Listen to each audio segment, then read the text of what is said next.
Welcome, everyone, to Couch Potato Diary on this Wednesday. My name is Peter Klein. Thank you very much for tuning in today. Thank you to everyone who came out to Edmonton for the Heritage Classic Game Over stream that we did. Thank you to everyone who tuned in to Game Over for that as well. And thank you to everyone who tuned in to Sportsnet 960 over the last couple of days, as that's where I have been. So today, to make up for what we missed, is going to be a three-parter. Instead of one long podcast, we're going to do a nice, quick little three-parter just to get kind of caught up on everything, because we've had a lot of news that I couldn't get to on Sportsnet today, and also a lot of news has happened just today and in the last 24 hours as well. So we are going to get to all of that. As always, you can find me on social media, Twitter, Instagram, and TikTok. I am at Primetime Klein, twitch.tv/primetimepk, and you can email this show, couchpotatodiary@yahoo.com. Coming up here in part one, it is going to be a look at the James Harden trade as he is off to the LA Clippers. We're going to look at the struggles of the Toronto Raptors and get ready for Game 5 of the World Series tonight, as the Texas Rangers have a chance to wrap it all up. And in this part, we're going to look at today's ticket. In the next part, it is all about the National Football League, looking at storylines, some quick winners and losers from the NFL trade deadline, and of course, I have to talk about my Vegas Raiders making a move. And in part 3 today, it's going to be a look at CFL power rankings and the NHL stories that have come out today, with the Flames getting ready for the Dallas Stars, the Ottawa Senators being cost the draft pick, and that also cost Pierre Dorion his job. So, lots to get into today. We start, though, a little bit of basketball talk.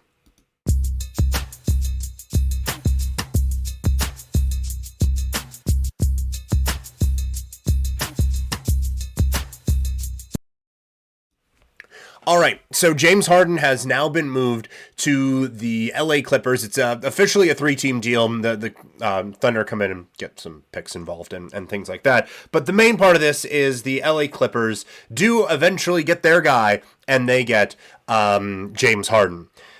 To LAC goes James Harden and PJ Tucker. To Philadelphia, it is Marcus Morris, Robert Covington, Nicholas Batum, a 26 first, a 28 first, and 2 seconds, plus there's a pick swap in there. The LA Clippers, the goal was very clear for this. They wanted another superstar. And quite frankly, they didn't give up a ton in this.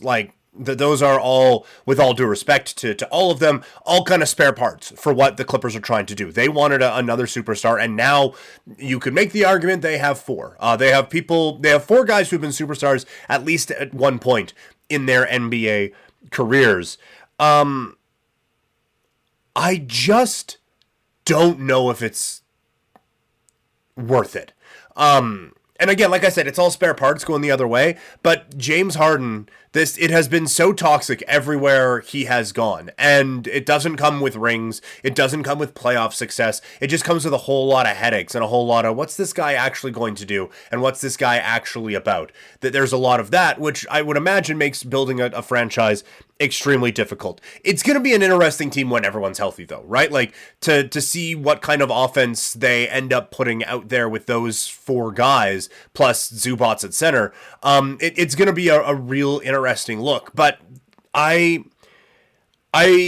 just don't know if it matters. Let me just pull it up here. Let's run through the West right now. Because you see what they're trying to do, right? There's a lot of guys who can get their own shot, and that is something that can help you in the postseason. But in the West right now, the Clippers currently sit as the 4 seed. Are they better than Golden State? I don't think so. I would take Golden State's 4 over the Clippers 4. And aside from Chris Paul, there's quite a bit of solidarity there. Are they better than the Mavericks? They might be better than the Mavericks. That one might be fair. They're not better than the Nuggets, though. Directly below them, Oklahoma City, I don't think they're better than the Thunder. Are they better than the Kings? Maybe. Are they better than a fully healthy New Orleans? Probably. Are they better than the Spurs? Yeah. Are they better than the Lakers? Maybe. Lakers still have trouble scoring in the half court, which is a problem. That's weird to have not figured out from their point of view.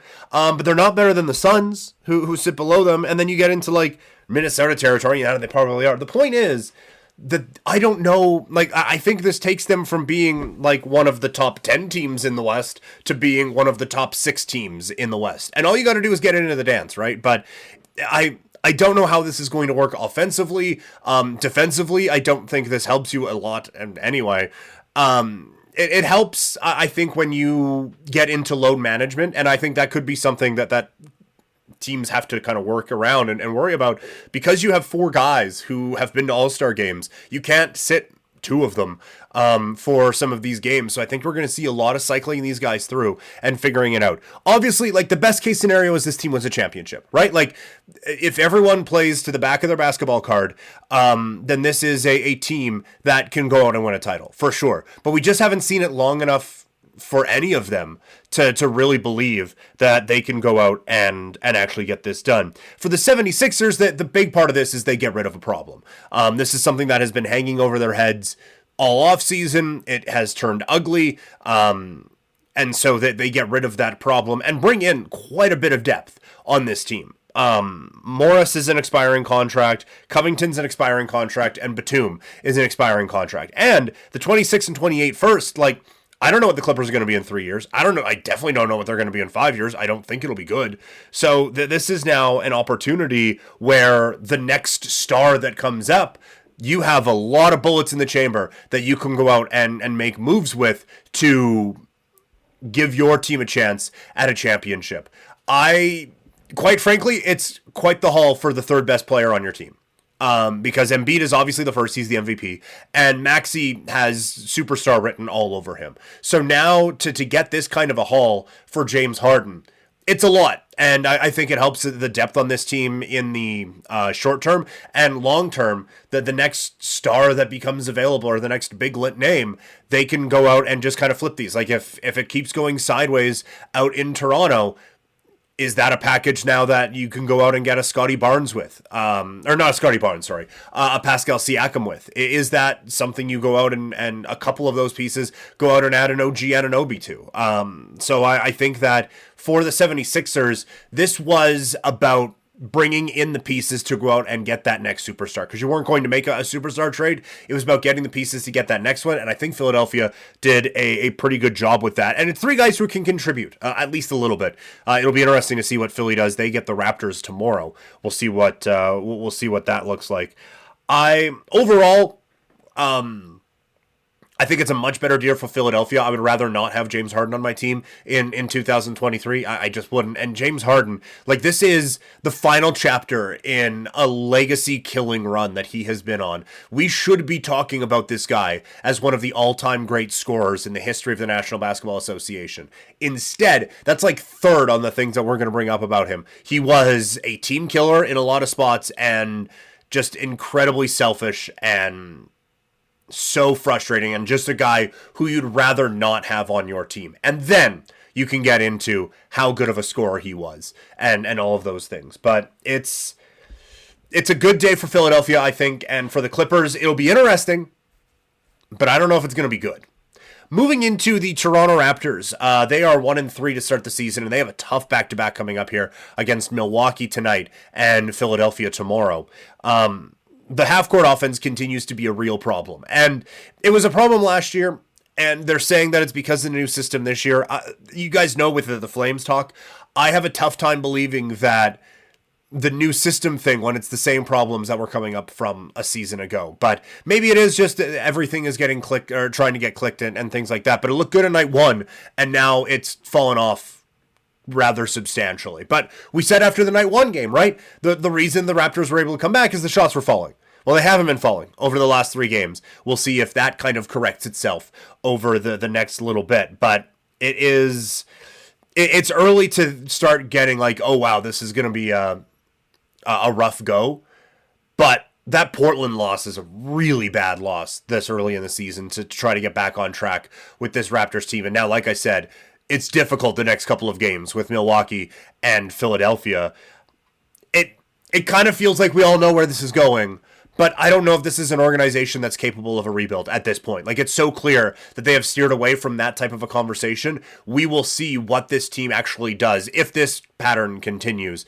We'll see what happens tonight against one of the better teams in the league in the Milwaukee Bucks. So that's the story from the NBA. Let's go into some baseball.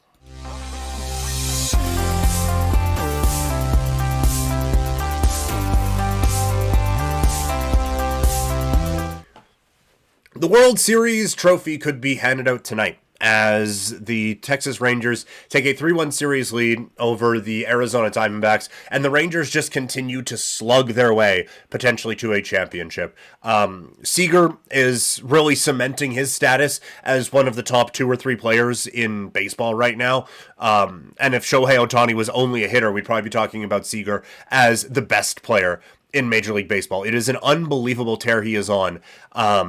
One of the great playoff performances of all time that Corey Seager has done. But it's been more than Seager, right? You don't put up 10 runs or 11 runs, I guess 10 runs in 2 innings, if it's just one dude going. Like Marcus Semien lighting the world on fire in that last game, especially. They're doing this without Adolis Garcia as well, but they are just hitting the hell out of the baseballs. Now, don't count Arizona out yet, right? Because that was a heck of a bounce back that the Diamondbacks had coming out of game 1, where they had it set up with Sewald in, 2-run lead, 9th inning, and the Rangers come out and bash their brains in and go on to win that game. That could be demoralizing, but they came back the next night, scored 9. Last night was a real ass-kicking. We'll see if the Arizona Diamondbacks are able to come out and extend this World Series and send it back to Texas for Game 6 and potentially 7. But it's not over. It absolutely is not over. But it's a big thing. It's a big step, obviously, for the Rangers that this offense is clicking at this right time. One thing I will say, I hate bullpen games in the World Series. I don't think you can rely on that with a championship on the line. I think you have to have a few guys, like dudes on short rest or whatever, but I don't think a bullpen game in the World Series is the way to go. I'm very old school with these sorts of things, but I was happy that didn't work last night. I'll put it that way. So that's the story from Major League Baseball. Let's get into today's ticket.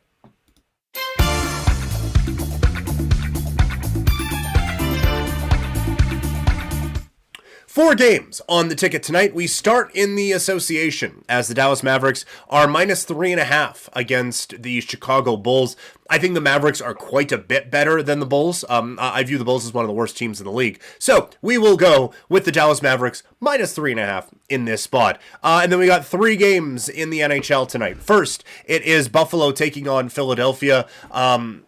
This is basically a pick'em at this point. I do think that Buffalo just has a bit more talent than Philly has, so I'm going to go Sabres -102.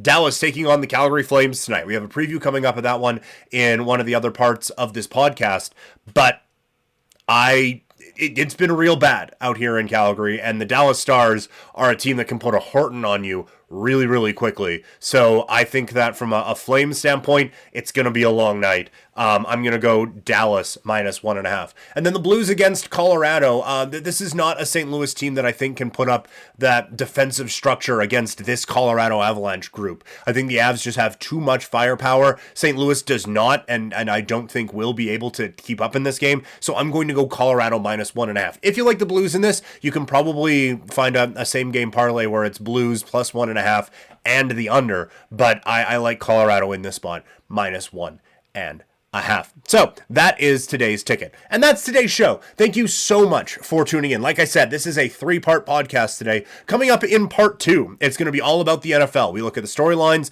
coming out of week 8. We look at the bad fantasy football team that could have beat yours. And we look at trade deadline winners and losers. It should be a lot of fun. Thank you so much. Again, find me on social media here, Twitter, Instagram, and TikTok. I am at Primetime Klein, twitch.tv/PrimetimePK, and you can email the show, couchpotatodiary@yahoo.com. Also, you can find this show on Facebook. The rest of the week for me, like I said, 2 more parts today. Tomorrow we're going to have NFL Power Rankings Day and maybe talking about a new champion crowned in Major League Baseball. Friday, it's a Fights and Football Friday. We're going to have a lot of wrestling talk coming up with WWE Crown Jewel set to go from Saudi Arabia on Saturday afternoon. We are also going to get into the full NFL preview. For me personally, Friday, I am also going to be on HN Live calling some Junior B hockey out in Cochrane. So it's a full week once again. Thank you all so much for tuning in, and I'll talk to you all later.